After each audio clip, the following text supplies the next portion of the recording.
João Maria d'Agostini, o primeiro monge, João Maria de Jesus, o segundo monge, e José Maria de Santo Agostinho, o terceiro monge.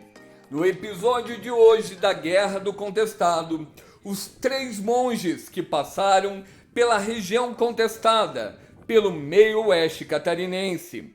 Visitamos Herciniópolis, distrito de Água Doce, onde tem o pozinho original do primeiro monge e as águas bentas de João Maria de Agostini, que passou pelo local em 1850.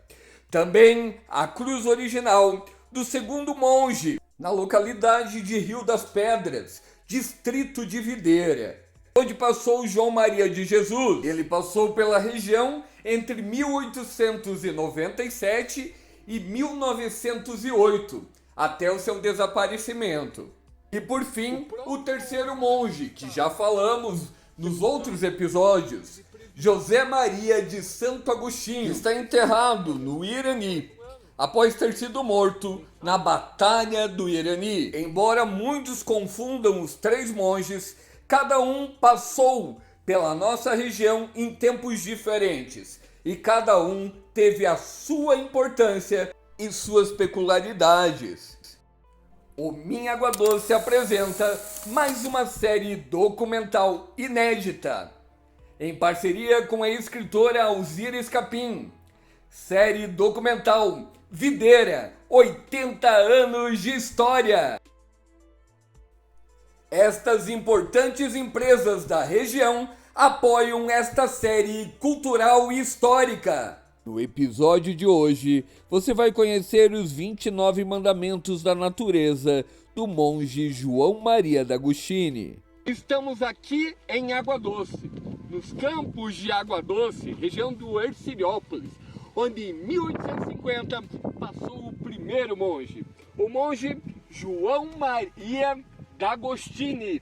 Esse foi o primeiro dos monges, dos 3 que passaram pela nossa região, e esse é o mais conhecido e o mais milagroso, considerado por uns monges, por outros santos, por outros profetas. Esse é o João Maria d'Agostini, então, e esse é o pozinho do monge. Exatamente, nós estamos aqui em Herciniópolis, nos campos de Água Doce,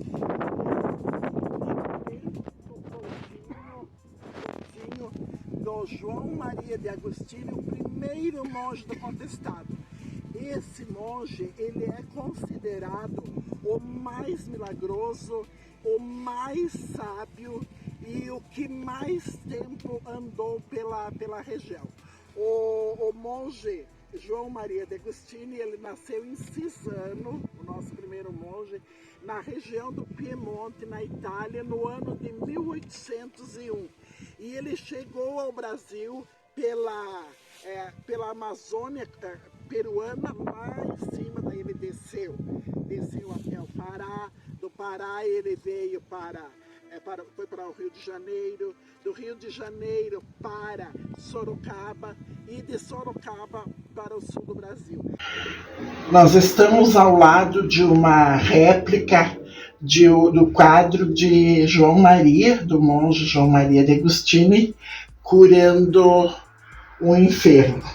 É uma reprodução de um pintor da região, o José Canônica. E o primeiro dos monges do contestado, o João Maria de Agostini, já quase no final, em agosto de 1844, ele sai do Rio de Janeiro e ele vai então para Sorocaba, no estado de São Paulo. Ali em Sorocaba ele chega em 24 de dezembro de 1844. Permaneceu algum tempo ali, fazendo suas pregações, e daí ele sai para peregrinar, para caminhar através dos estados de São Paulo, do Paraná, de Santa Catarina e do Rio Grande do Sul. Em Hercilópolis, na localidade de Hercilópolis, o pozinho que tem em Hercilópolis, ali acusa a passagem dele por volta de 1850. Mas nós temos que entender que ele não andou só uma vez por ali. Ali devia ter uma estrada boiadeira, devia ter um picadão há muito tempo conhecido, e ele fazia uso daquele meio de locomoção que era essa estrada boiadeira. Então ele palmilhou todos os campos de Palmas, de Guarapuava, de Água Doce, hoje no município de Água Doce, e depois ele se dirigia ao Rio Grande do Sul. Nesse trajeto, ele ainda fez pregações lá em Candelária e Santa Maria, fez pregações em São Borja, e voltando em Candelária e Santa Maria, ali ele foi preso, ele ficou algum tempo detido, porque como ele era uma figura muito emblemática, muito poderosa, que atraía multidões pela sua fama de santo, ele era considerado um santo, e ele reunia muita gente. E as palavras dele provocavam reações adversas nas pessoas, que não eram valorizadas, que não tinham os direitos. Então, essas palavras do monge, elas repercutiam tanto nas pessoas, que essas pessoas elas se revoltavam, elas se rebelavam. E quando elas se rebelavam, os mandantes da província do Rio Grande do Sul, eles achavam que tudo era motivo do monge, que eles não tinham culpa de nada. Tudo era motivo do monge, que o monge é que provocava esses levantes e esses motins. Aí eles prenderam o monge no Rio Grande do Sul. Quem prendeu foi o barão de Caçapava, que na época devia ser o mandante, né, o governador. E ele ficou um tempo preso, libertaram o João Maria de Agostines, e ele teve que sair imediatamente. Ele teve que sair imediatamente porque senão ele voltaria a ser preso. Ele sai então de Santa Maria, depois dele ser liberto no Rio Grande do Sul, ele vem para Santa Catarina e ele se instala na Ilha do Arvoredo, no litoral catarinense. Ali ele permanece por algum tempo. Depois ele vai para o Paraná, nas cidades de Rio Negro e Lapa. E dessas duas cidades ele vem para Lages, em Santa Catarina, onde ele faz as pregações.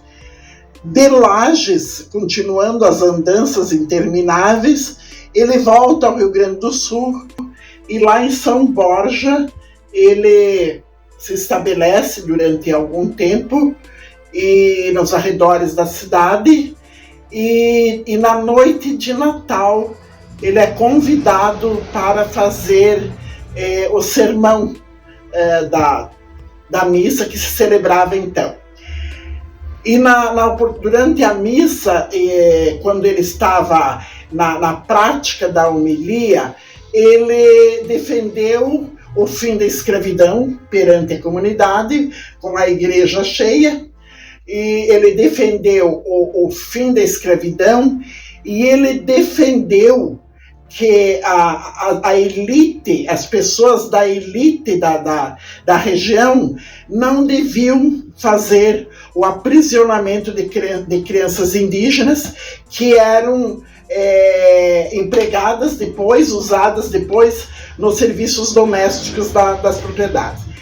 Isso não agradou a plateia, ele saiu fugido ali de São Borja, e ele não voltou mais para a cidade. Aí ele foi para Porto Alegre, mesmo proibido de entrar em Porto Alegre, ele foi em busca do passaporte para ir até o Uruguai. Estando lá, aí ele subiu, entrou novamente para o Brasil, ele foi para o Chile, do Brasil ele foi para o Chile. No Chile ele permaneceu durante algum tempo.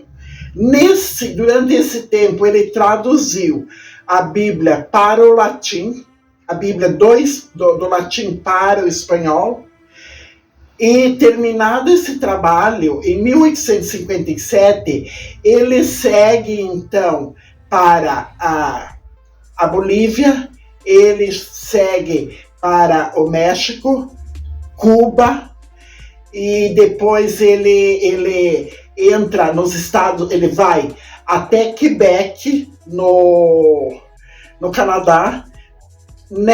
Em Quebec ele é muito maltratado porque ele é confundido com um andarilho por causa de suas roupas, maltrapilho, sujo. E não gostando do tratamento que ele recebeu em Quebec, no Canadá, ele volta para os Estados Unidos, né? Ele havia percorrido também o estado de Nova York, indo para o Quebec, e daí do Quebec ele volta para os Estados Unidos e continua na sua pregação, ele continua pregando. E numa dessas andanças, para fazer as suas pregações, levar a sua prática, ele é assassinado, possivelmente por índios apaches, que na época lutavam contra os brancos em defesa das suas terras. Os brancos estavam reivindicando, através da força bruta, as terras dos apaches, e o monge possivelmente deve ter sido confundido realmente com uma pessoa, digamos, desse grupo que era contrário aos apaches. O monge João Maria de Agostini, ele está sepultado no cemitério católico de Mesilla, no estado do Novo México, distante 80 quilômetros da fronteira com o México. E assim, o monge João Maria de Agostini, ele é considerado um santo, e ele tinha alguns poderes que são inexplicáveis. Por exemplo, o poder da bilocação. Existem muitos testemunhos, mas muitos testemunhos mesmo, que viam o monge num local e piscavam os olhos, de repente ele estava num outro local bem diferente. O caso da travessia dos rios. Alguns moradores do sertão, eles iam levar o monge até certo local para ver se tinha um val que dava passagem no rio, porque na época não tinha pontes. Então eles relatavam que quando eles abriam a boca para achar um local para passar, o monge já estava na outra margem. Isso são inúmeros relatos. Outra coisa, ele não se molhava. Existem relatos que, por maior que fosse a chuva que estivesse caindo, ele não se molhava. E existem várias obras sobre ele, e todas assim com uma intensidade de detalhes riquíssimos. Sendo que aqui, nesse local onde a gente está agora, em Ercinópolis, né, a fazenda agora aqui é da família Nora, que está sendo administrada pelo Guelman, aqui em Ercinópolis, está esse pozinho original aqui do monge, né? Depois a gente vai levar, Alzir, vem até aqui perto, a gente vai fazer essa doação aqui para a comunidade desse banner que a gente mandou fazer, lá na capela de Ercinópolis, aqui do distrito de Ercinópolis, em Água Doce, com a história certa e a foto certa do monge, né? Porque por muito tempo, né, foi colocado o segundo monge. Muito significativa. Isso aqui deveria ser tomado pelo patrimônio histórico do município, do estado, né? Isso aqui deveria. Então fica aqui o pessoal responsável pela cultura do município de Água Doce e também do estado de Santa Catarina, quem sabe tombar isso aqui como um patrimônio histórico para conservar também esse espaço, né? Que é bem raro ter em Santa Catarina, né? Um pozinho conservado ainda. A minha que eu conheço como pesquisadora tem um em Lages, mas hoje eu não saberia te dizer qual que é o estado dele. E outra coisa, uma época que se precisa de inovação em tantas coisas, por que não se teria um turismo religioso baseado? Exatamente. E tem assim, tem a fama daqui das águas, desses córregos aqui, que na verdade todos esses córregos aqui, eles vão tudo lá para a região do distrito de Ercilópolis, vão descer tudo para lá, né? Então é por isso que a água hoje está encanada dentro da capela, né? E falavam que água benta, água benzida pelo monge, justamente por isso. Porque como ele ficava só próximo aonde tinha água, né? Então essa água certamente estava benzida. A mesma coisa como os caboclos faziam com o carvão, né? Mas na verdade, a água que ele benzia era curativa. Hoje, se você toma café com água, com certeza ela vai te curar. Sim. A água, você pensa uma nação que aqui, nessa maravilha, nessa natureza, que não tem nada de poluente, não tem absolutamente. É uma água curativa. E a força ainda dele ser bem seguido por um monge, que ele era um santo, ele era considerado um santo, entende? Uma pessoa que se biloca não é qualquer uma pessoa, não é qualquer ser humano que tem esse poder, né? Alzira, estamos aqui fazendo a entrega simbólica do banner, tá? Com a foto do primeiro monge. Não que os outros monges não passaram por aqui também. Passaram, né? Mas o primeiro monge que tem registro, o João Maria de Agostini, né? Ele passou aqui em 1850, né? E foi o irmão do seu Adair que iniciou toda essa pesquisa desse resgate aqui na comunidade de Ercilópolis. E hoje o filho do seu Adair é presidente aqui da capela, né? Aqui da comunidade. Então a gente está fazendo essa entrega simbólica para o senhor e para a comunidade. Pois não, em meu nome, em nome da comunidade, eu agradeço a dona Alzira e seu Júlio. Obrigado.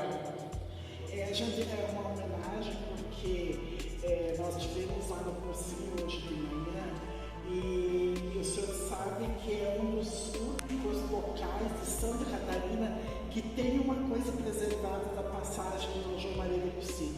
E ele foi o primeiro, ele era um santo, um monge, um santo, um profeta muito milagroso. E foi muito importante a passagem dele, marcou muito a passagem dele. Então a gente está fazendo junto com o Júlio César, né, o histórico e a foto, que é a última foto praticamente dele tirada nos Estados Unidos, aonde ele está sepultado. Então que fique aqui o registro, que não é uma correção histórica, é apenas o seguinte: esse aqui foi o primeiro monge, que é considerado mais milagroso deles, né? Que passou aqui nessa comunidade em 1850, mas os outros dois também passaram por aqui, né? Então pode-se manter a crença dos demais? Pode-se, né? A gente apenas quis acrescentar isso, que o João Maria de Agostini mesmo é esse aqui, o da foto. E ele pelo original, né? Que eles faziam a mesma trilha, né? Mas a questão do pozinho e tudo mais, né? Que nem o teu irmão, seu Adair, o João Maria, que levou o nome João Maria por causa do profeta, né? Já a gravidez da minha mãe que Foi gravidez da tua mãe. A tua mãe não podia mais engravidar. Não, a mãe tinha levado, é uma história, né? A mãe tinha levado um tombo, ela caiu e os médicos disseram que o neném estava perdido e até ela corria risco de vida. Então você pegou o João Maria e salvou ser mãe e filho. Que legal. E daí ele passou a investigar a história dele Mais mesmo. a fundo. E teu irmão morreu quando? Eu não guardo data, né? Que é o pai do Patrick, né? Já tem uns par de anos já. Mas também, que fique também a nossa contribuição aqui e o registro do João Maria de Matos, né? Que foi o primeiro que resgatou isso, né? Então, se a gente está aqui hoje também é por causa dele ter passado isso adiante, né?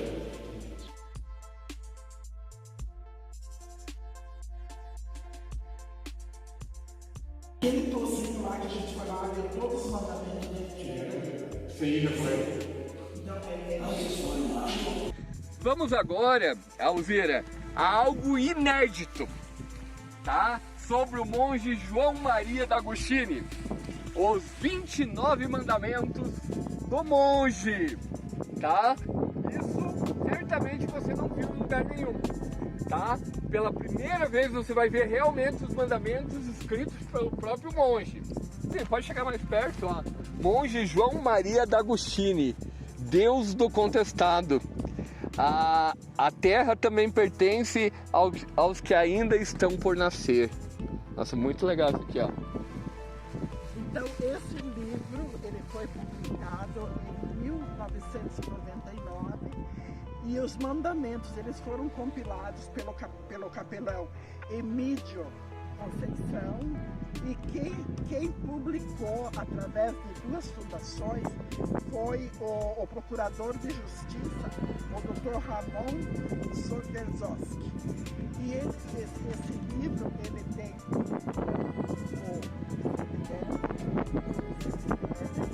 e ele tem a apresentação do Dalai Lama, né? Então vocês veem a importância que tem esses 29 mandamentos da natureza compilados então e publicados. Esse livro está a nível de mundo, né? Essa pequena cartilha está a nível de mundo e realmente a importância é muito grande, principalmente nessa época que nós estamos aí com o planeta praticamente esgotado. E se vocês prestarem atenção nos mandamentos lá de 1850, eles são reais para hoje. Então nós vamos passar a ler os mandamentos. Os mandamentos. Vamos começar então aqui, para você desmontar um pouco desse pozinho monge aqui em Erciniópolis, Água Doce. Pozinho original, onde passou o João Maria D'Agostini em 1850. Vamos mostrar um pouco uma homenagem a essa figura aqui.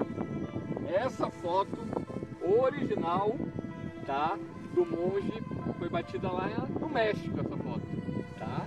Então é uma foto original que nós temos do monge que realmente passou por aqui, né? O segundo monge foi o monge João Maria de Jesus, mas que daí a gente vai estar falando mais adiante, tá bom?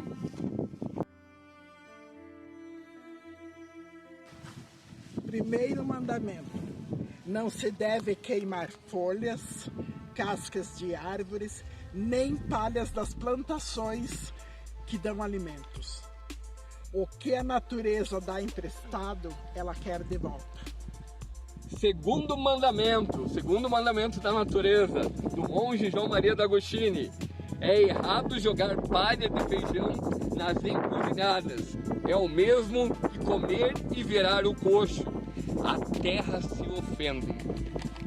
Terceiro mandamento: ao cortar uma árvore ou pé de mato, não se deve deixar mamando. Se corta por inteiro. Enquanto as plantas agonizam, os negócios da gente também vão abaixo.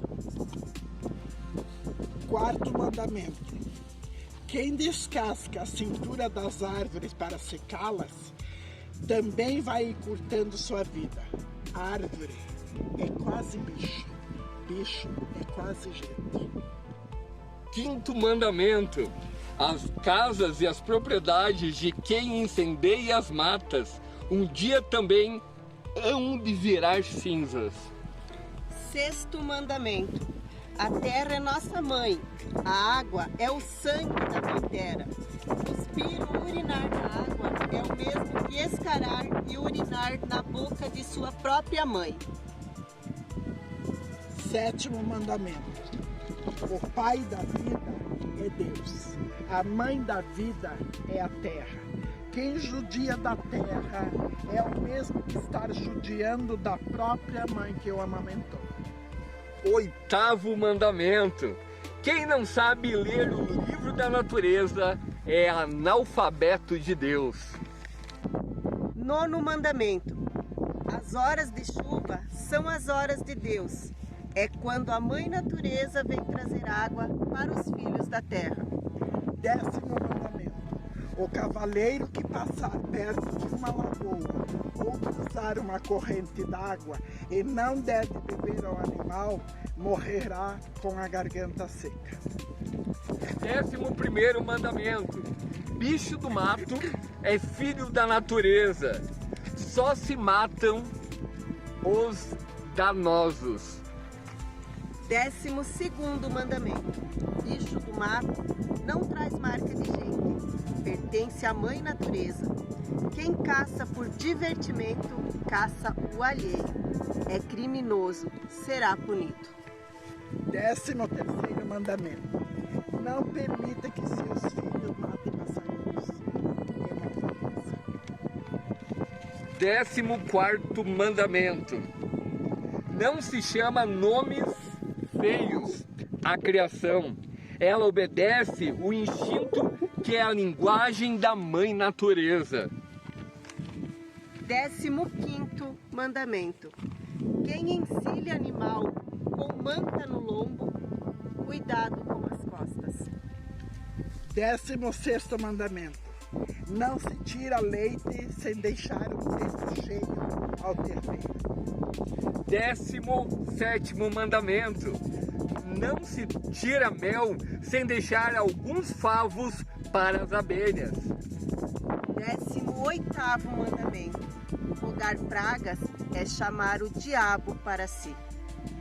19º mandamento. Quer morrer novo? Não respeite os velhos. 20º mandamento. Desempenha o que prometer. A palavra dada é sagrada. Quem não cumpre, trocado por merda. É caro. 21º mandamento. O velhaco caloteiro deve a Deus, mas paga ao diabo. Livre-se de tal credor. 22º mandamento. O vadio até o rastro é feio. 23º mandamento. O ladrão é sócio do tinhoso. O roubo vai ser dividido no inferno. 24º mandamento. A baba do capeta é cheia a boca do mentiroso. 25º mandamento. A pobreza não é a sujeira, sim. 26º mandamento. Trata bem do teu hóspede, para seres bem tratado. 27º mandamento. Quem usa a arma da boa conduta ama e obedece a Deus. 28º mandamento. Respeita a família dos outros, para que respeitem a tua. 29º e último mandamento. Não é preciso ser santo, mas é preciso ser respeitado. Quando a gente fala aqui, monge, santo ou profeta, a Igreja Católica até hoje não considerou oficialmente o monge João Maria D'Agostini santo, tá? Mas no coração de muitas pessoas ele é santo. Para finalizar, eu quero ler uma frase que sintetiza. No entendimento do monge João Maria D'Agostini, na sua grande, imensa sabedoria, ele fala que a vida dorme na pedra, sonha na planta, acorda nos animais e adquire consciência no homem. Mas ele é tão importante, ele é tão forte, ele é tão verdadeiro que acho que ele deixou fora.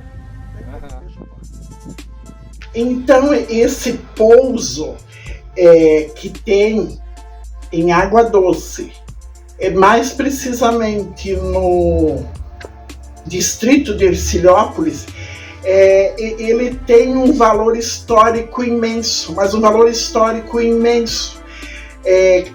Quando eu conheci, na época do primeiro livro sobre Salto Veloso, o local era muito visitado para batizados, e ainda hoje são feitos muitos batizados no local, porque perto ali do pouso existe uma fonte que nunca secou, e as fontes que ele benziam eram curativas. As águas eram curativas e nunca secaram. Quando o monge ia embora, as cinzas e os carvões da fogueira que ele fazia eram considerados remédios, entende? Então, os colonos, os caboclos levavam embora os carvões das fogueiras e a cinza para fazer remédio, ou até colocar em patuás para defesa pessoal. E o monge João Maria? O João Maria faleceu, São Santo, São João Maria, né? Pousou aqui, tem o postinho dele aqui na fazenda Cruz Alta. Uhum. Ele tem um olho d'água lá que deram o nome de João Maria. O olho d'água o riachinho de João Maria. Então, o sinal, ele chegou aqui no falecido Receres, Costa Mateus, e não entrava dentro de casa. A dona Vina de Melo Mateus trouxe um prato de comida para ele sentado na calçada. Ele não entrava falei, o Santo João Maria, São João Maria, até hoje é o santo, né? E não ficou, ele não entrava nas casas, e o pessoal especulava ele, né? Então, ele dizia, vocês não viram nada, vocês vão ver muita coisa, ainda vai aparecer. E está aparecendo, viu? Ele era um profeta, então? Ele era tipo um profeta mesmo? Era um profeta, João Maria. Uhum. Falecido João Maria. E ele não ficava muito tempo em cada lugar, né? Não. Pousavam à noite e viajavam a pé, de pé no chão, barbudo, que hoje voltou à moda, né?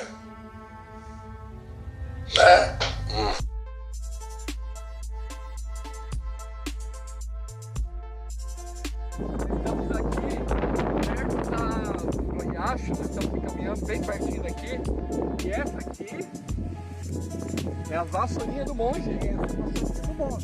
Que ele receitava chás, pomadas, o que você imaginar, ele receitava para os camponeses, mas principalmente o chá.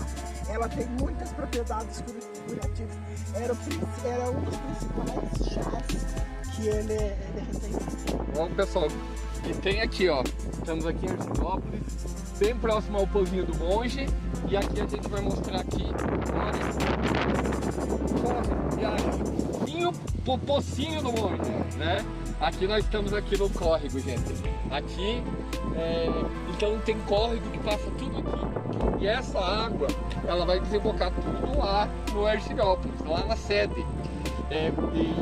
E é dessas águas também que a população do distrito de Hercilópolis bebe até hoje. E é por isso que a água que tem lá de dentro da igreja, que foi uma forma simbólica e acessível a todos, né, é justamente vindo dessas fazendas, né? Não só dessa, de outro, né, mas dessa aqui também. Cada local que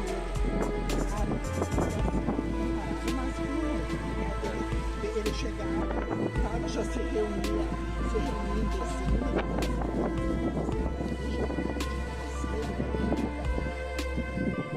médio, uma oração, e depois ele um dia ia seguir adiante.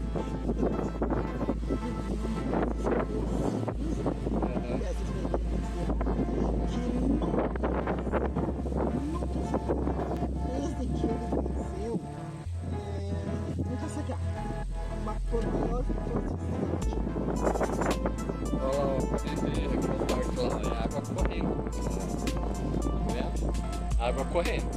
Aqui a gente tá numa parte aqui que foi feita, na verdade, aqui para passar o trator, na verdade, né? Mas fica aqui o registro. E vamos levar a vassourinha do monge. Agora vamos para a história na nossa região do segundo monge, João Maria de Jesus. Pozinho original do primeiro monge, chegamos até Rio das Pedras, distrito de Videira, onde está a cruz original do segundo monge, João Maria de Jesus. Outro importante monge que passou pela região.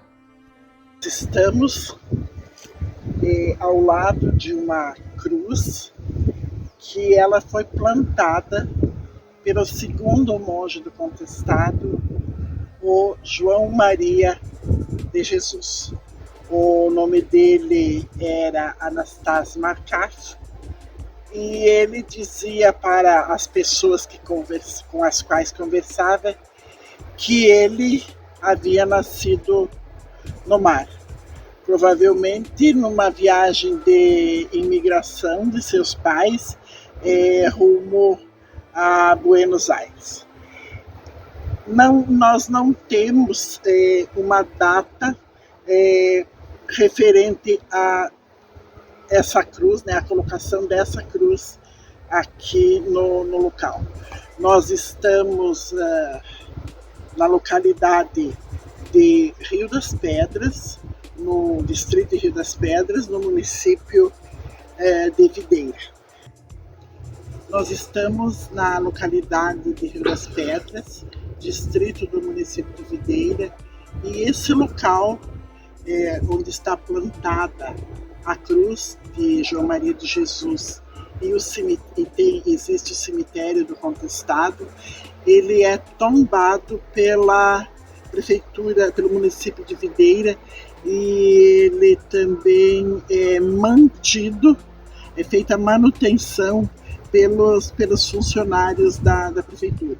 E a gente louva este gesto, porque se todos os municípios que têm alguma referência sobre os monges ou sobre qualquer batalha ou incidente referente à Guerra do Contestado fosse mantido, nós teríamos um turismo religioso muito intensificado e um turismo histórico também bastante divulgado, e com pessoas vindas provavelmente não só do Brasil, mas de outros países também. Não foi aleatoriamente que essa cruz foi plantada nesse local. Aqui no nosso lado esquerdo existia um picadão. Esse picadão, porque nós temos que entender que isso aqui era um território contestado, alvo de uma briga muito intensa entre duas províncias, mas já havia um trânsito intenso, principalmente de gado, né, conduzido pelos tropeiros para centros de consumo. Então esse picadão ele descia dos campos de Água Doce, de Palmas, de Guarapuava, ele descia os campos, passava por onde hoje é Salto Veloso, Arroio 30, Iomerê, Videira, atravessava o Rio do Peixe num val que existia entre a ponte e a passarela nas imediações da empresa da BRF. Ele seguia, né, sentido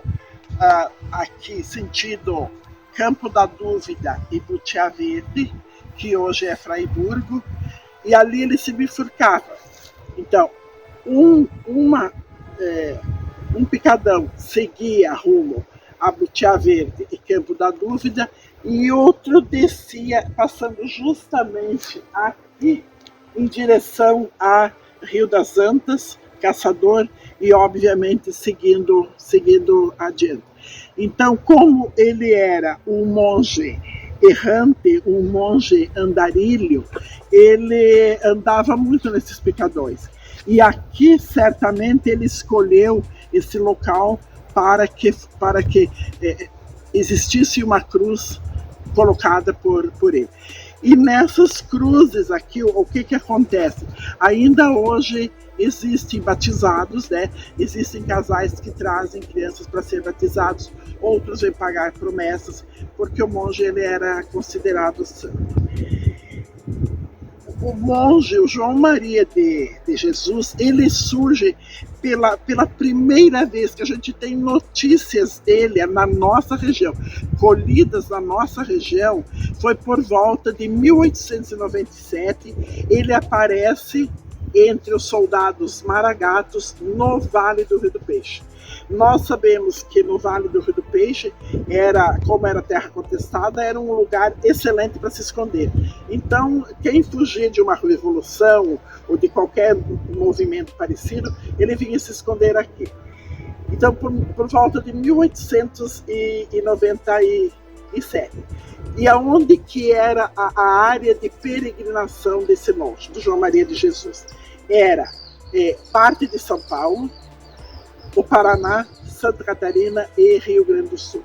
Na área aqui do Vale do Rio do Peixe e dos Campos, a peregrinação dele era Fraiburgo, Santa Cecília, Videira, Rio das Antas, Caçador, Água Doce, Palmas, Guarapuava e mais especificamente no Vale do Rio do Peixe. A origem, como eu já falei, do João Maria de Jesus, o Anastácio Marcato, ele disse que nascera no mar.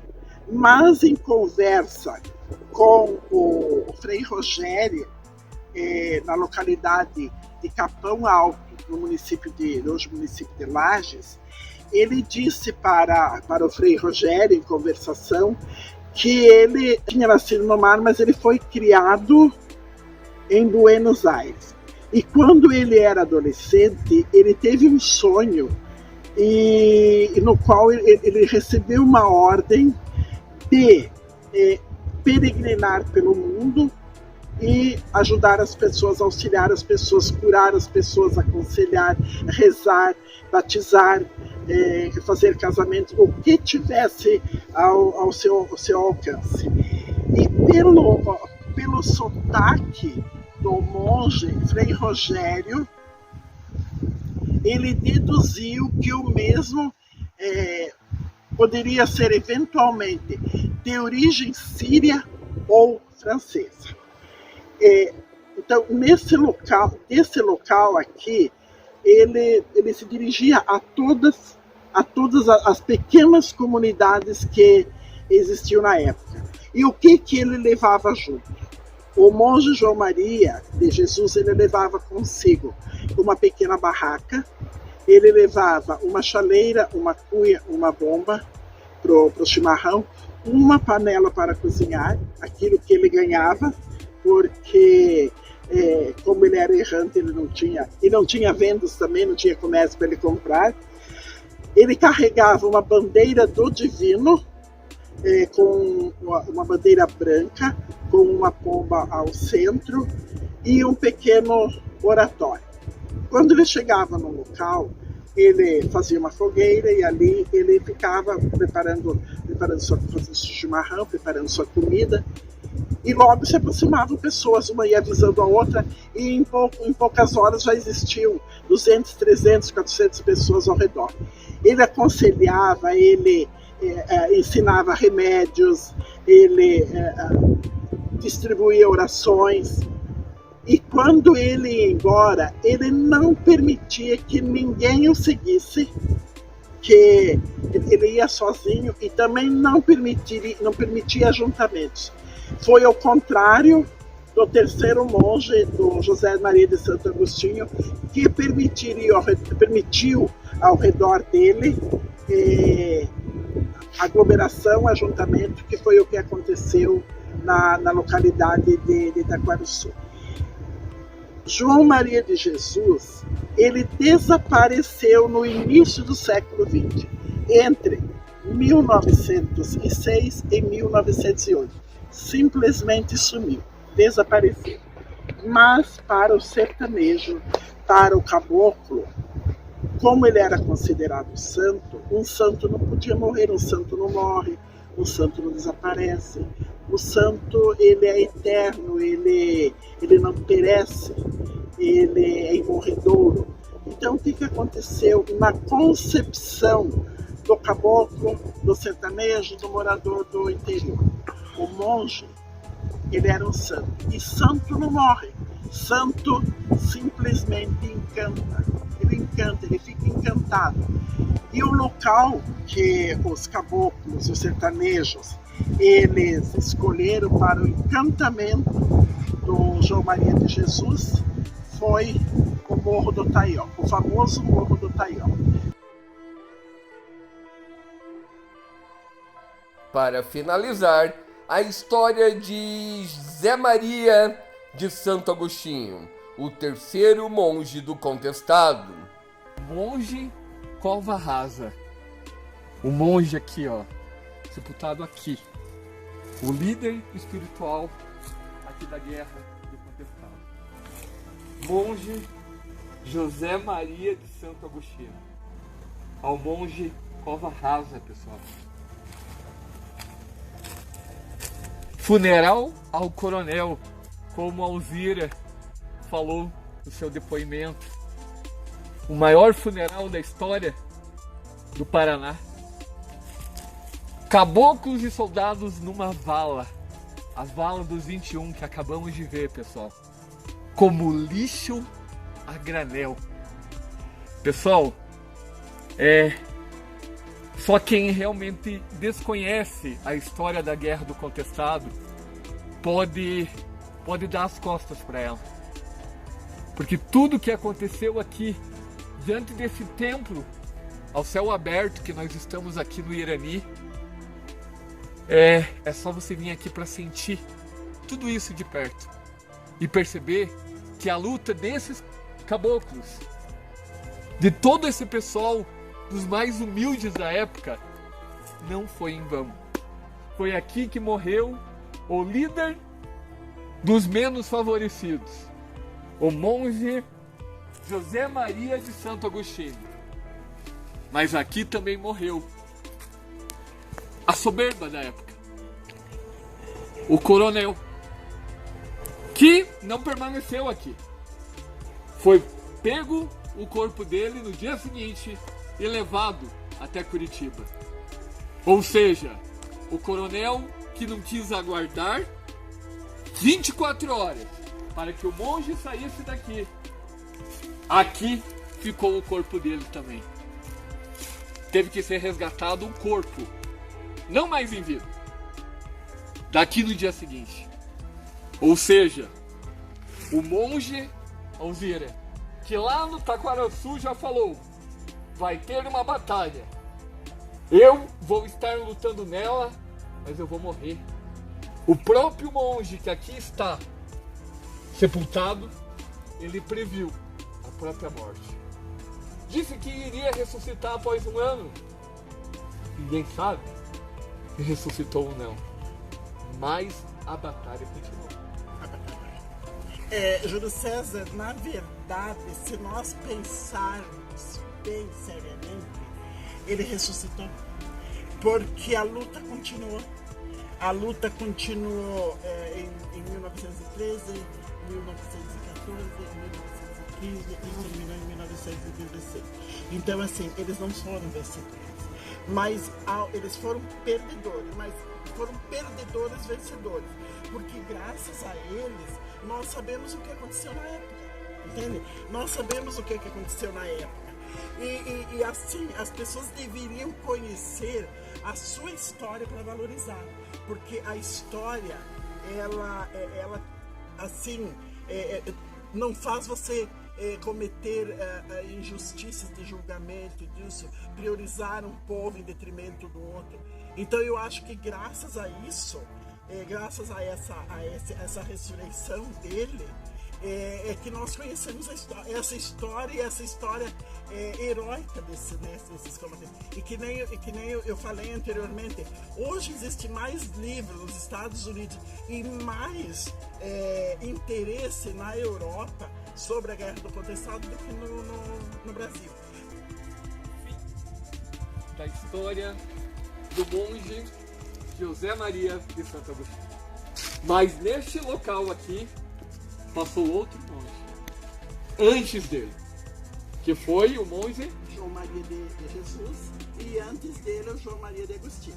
Mas assim, quando eles vieram e pegaram o corpo do monge, depois da batalha, no dia seguinte, eles enterraram o monge numa cova aberta. Eles abriram, cercaram toda de madeira a cova e colocaram o corpo do José Maria, mas eles não cobriram, eles deixaram a cova aberta para facilitar a saída dele quando ele ressuscitasse.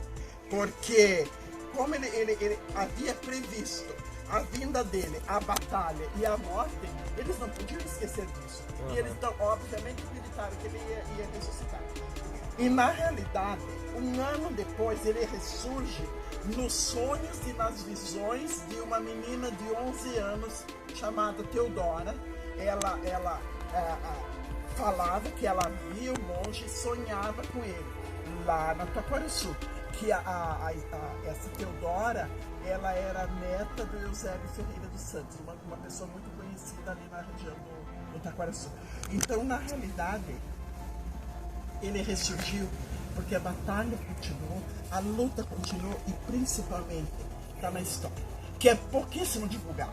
Se você vai nas escolas ali, ela cai alguma coisa no Enem, cai alguma coisa de vestibular. Aqui era um rancho, aqui ao redor.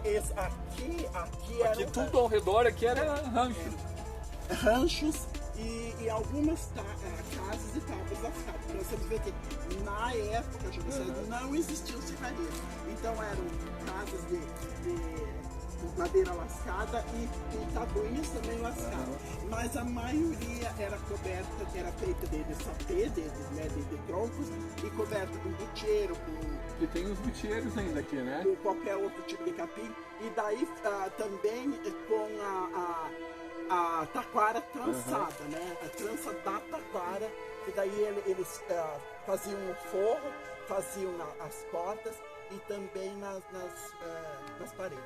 Conforme pesquisas levantadas, José Maria de Santo Agostinho, ou seja, Miguel Lucena de Boaventura, se torna mais conhecido em toda a nossa região após ter curado a esposa do fazendeiro Francisco de Almeida, de Campos Novos.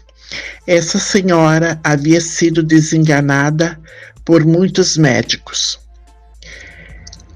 Assim, sua fama se espalha com rapidez e todos os doentes queriam ser atendidos por ele. Isso não quer dizer que José Maria não fosse conhecido antes e não tivesse percorrido, palmilhado, andado por diversos lugares, incluindo Palmas, Água Doce, Irani, Curitibanos, Campos Novos e todo o Vale do Rio do Peixe, entre outros. Ao ser convidado para a festa em Taquarussu, José Maria chegou acompanhado de vários seguidores, reunindo muito mais gente durante o pouco tempo que permaneceu naquele local. Expulso de Santa Catarina, o monge vai para o Irani, onde sofre nova perseguição. Após várias tentativas de demovê-lo a retornar para Santa Catarina, tudo em vão, acontece a batalha em que o monge perece juntamente com o comandante das forças oficiais do Paraná. O monge ressurge um ano depois, nas visões de uma menina de 12 anos, Teodora, reunindo com isso um verdadeiro exército de desesperançados, que, fanatizados dentro de um movimento messiânico de grandes proporções, lutam, enfrentando as forças oficiais durante mais de 3 anos. A mais fiel descrição que nós temos do monge João Maria de Santo Agostinho, ela é datada de 27 de setembro de 1912. Ela é feita por um repórter de um jornal, no qual ele descreve durante a matéria. Esse José Maria era um tipo curiboca, de cabelos corredios e compridos, barba espessa, vestia-se de brim ordinário, e como um caboclo qualquer, andava às vezes descalço. Quando muito, usava tamancos enfiados em meias grossas que lhes prendiam a boca das calças. Tinha dentes escuros de tanto fumar cachimbo. Ostentava um boné de jacatirica semelhante ao do velho monge João Maria, porém adornado de penachos e fitas.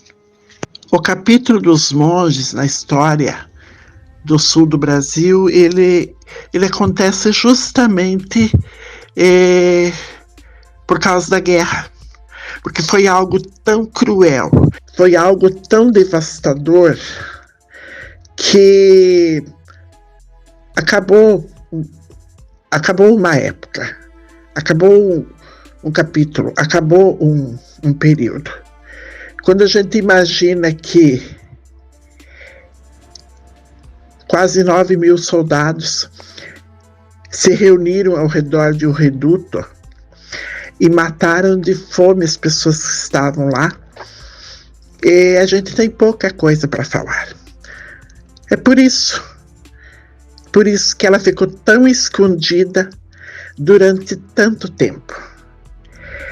Porque foi brasileiro matando brasileiro. Foi a força provocando a iniquidade. Aguarde os próximos capítulos da nossa série documental.